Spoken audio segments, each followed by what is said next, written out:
Oi, gente, tudo bem com vocês? Hoje nós vamos corrigir a página 116 e 117 do material Trilhas de Aprendizagem.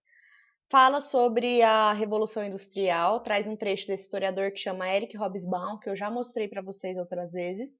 Nesse livro, A Era das Revoluções, ele trabalha a Revolução Francesa e a Revolução Industrial, mas ele tem outras obras que falam de outras eras, como a Era dos Extremos, enfim, de outros períodos. É um historiador bastante importante do século XIX e XX. O texto fala o seguinte: conseguir um número suficiente de trabalhadores era uma coisa, outra coisa era conseguir um número suficiente de trabalhadores com as necessárias qualificações e habilidades. Em primeiro lugar, todo operário tinha que aprender a trabalhar de uma maneira adequada à indústria, ou seja, num ritmo regular de trabalho diário ininterrupto, o que é inteiramente diferente dos altos e baixos provocados pelas diferentes estações do trabalho agrícola ou da intermitência autocontrolada do artesão independente.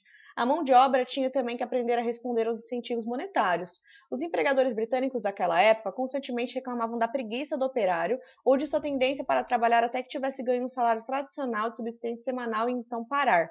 A resposta foi encontrada numa draconiana disciplina da mão de obra, multas, um código de senhorio escravo que mobilizava as leis em favor do empregador e etc. Mas, acima de tudo, na prática, sempre que possível, de se pagar tão pouco ao operário que ele tivesse que trabalhar incansavelmente durante toda a semana para obter uma renda mínima. Nas fábricas, onde a disciplina do operariado era mais urgente, descobriu-se que era mais conveniente empregar as dóceis e mais baratas mulheres e crianças. De todos os trabalhadores nos engenhos de algodão ingleses, em 1834, cerca de um quarto eram homens adultos, mais a metade era de mulheres e meninas, e o restante dos rapazes abaixo dos 18 anos. Então, o que ele está falando nesse texto, pessoal? Está falando das diferenças do trabalho que a Revolução Industrial impõe. Quando você trabalha na lavoura, o trabalho na agricultura, em fazendas, você está condicionado às estações do ano e ao dia e à noite, porque não tem lâmpada no meio de uma plantação, certo? Então, meio que o relógio é a própria natureza.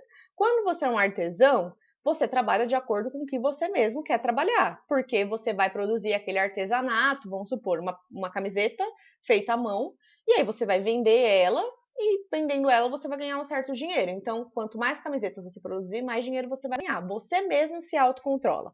Agora, quando começa a surgir uma camada de trabalhadores que trabalha para outra pessoa acumular lucros, que é o caso aí da situação da Revolução Industrial, os trabalhadores eles têm uma outra lógica de emprego e por isso os patrões, os donos das empresas, vão tentar várias formas de fazer com que esses trabalhadores trabalhem muito, porque o trabalho dos trabalhadores é que gera o lucro para esses patrões. Esses patrões, vocês já sabem, a gente chama de burguesia e os trabalhadores a gente chama de proletariado.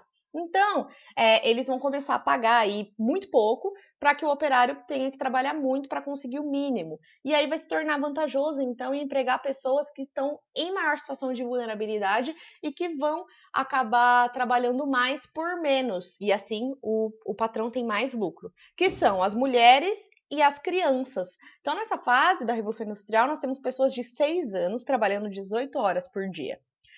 Isso acontecia porque não existia nenhum tipo de lei trabalhista, nenhum tipo de proteção ao trabalhador. Isso vai vir depois, certo? Então, enquanto não existia nenhuma lei, os patrões exploravam todas as idades, o máximo possível, todas as pessoas. Aí a pergunta: explique as diferenças entre o ritmo de trabalho na indústria, no trabalho agrícola e no trabalho dos artesãos. É isso que eu acabei de falar. Na indústria, você está condicionado ao tempo do relógio e você precisa trabalhar as horas que seu patrão manda. No trabalho agrícola, você precisa trabalhar de acordo com as estações do ano e o tempo da natureza. E o trabalho dos artesãos é autocontrolado, ele mesmo controla o que ele vai produzir.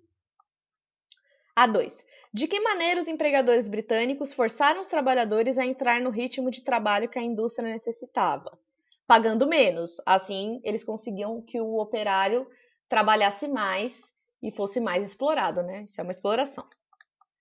Por que mulheres e meninas constituíam mais da metade de todos os trabalhadores nos engenhos de algodão ingleses entre 1834 e 1847? Justifique sua resposta.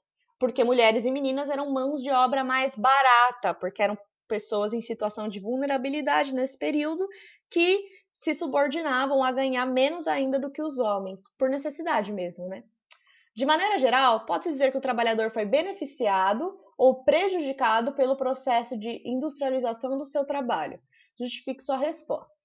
Bom, com esse trecho que foi escolhido e essa forma de trabalho que se coloca durante a primeira Revolução Industrial, fica claro que o trabalhador foi prejudicado, porque ele passou a ser explorado em troca de pouca quantia de dinheiro, né? E quando eu digo explorado, gente, é explorado mesmo. Como eu disse para vocês, as 18 horas de trabalho eram comuns.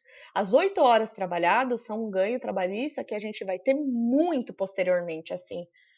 Quase um século e meio depois disso vai demorar para a gente colocar 8 horas de trabalho. O 13º aqui no Brasil, por exemplo, é só depois de 1930.